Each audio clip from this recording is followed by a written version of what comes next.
prijetno sem presenečen.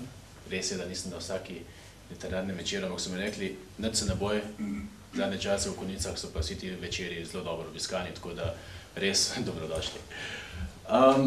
Danes se gremo ene vrste popravnega izpita, ampak takega prijetnega. Namreč pričujoča razstava Milana Lamovca, Didija, je bila postavljena za osrednji kulturni praznik oziroma za proslavo 6. februarja, 8. februarja, prejšnji dan. Ampak nekako v preobilici projektov, ki so takrat se dogajali, od razstave konjiških likovnikov, predstave Pevčevo srce, podelitve zaslužnim članom in organizacijam za kulturi, je ta razstava mogoče kar malo po krivičnem ostala prezrta, recimo.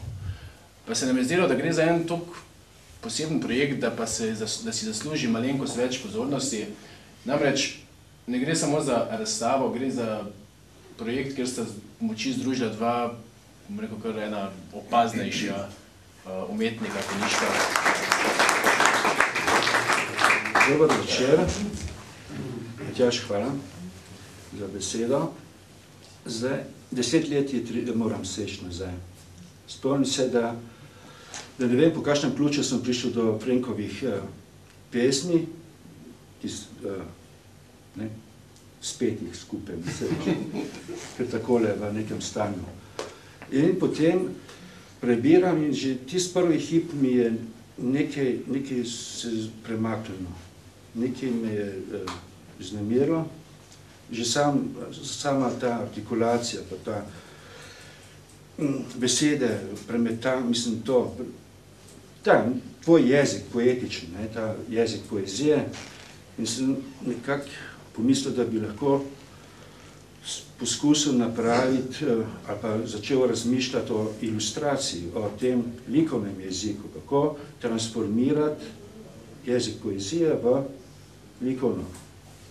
likovno podobo, v obliko, barvo.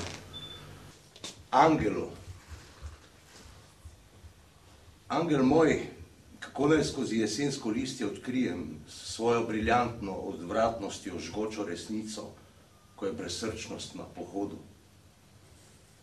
Nočem, da vstopiš v muzej brez kipov in da trgaš moj papirnat občutek, da lahko varam čas. Čoln odrineš od obale ust, me rešiš brodolomca. Z rokami mi zajameš dušo, jo predsediš med cvilenimi prsti.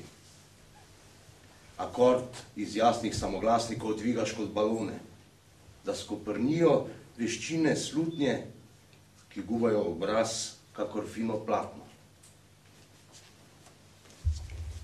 Enoličnost. Po spancu diši. A postelja noče sprejeti oteklih udov.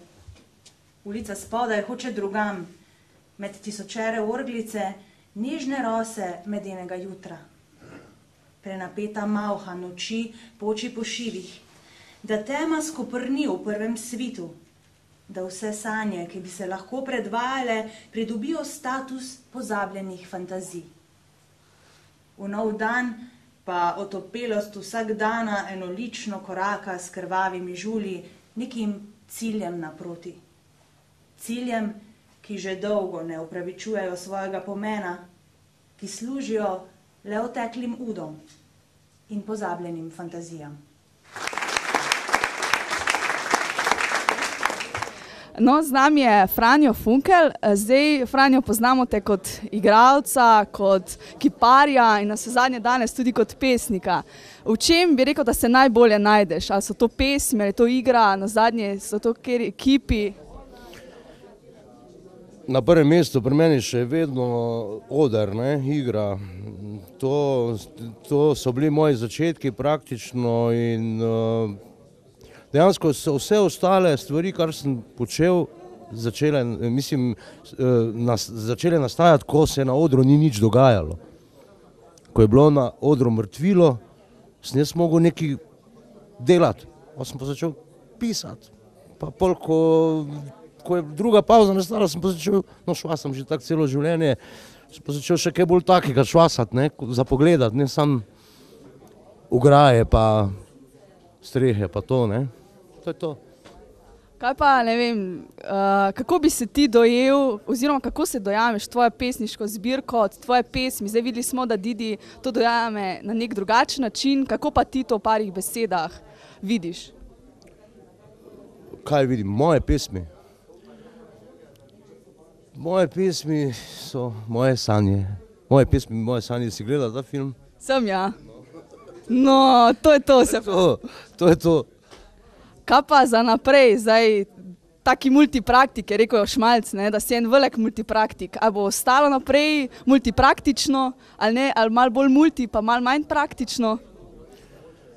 Teorija pa praksa z roko v roki.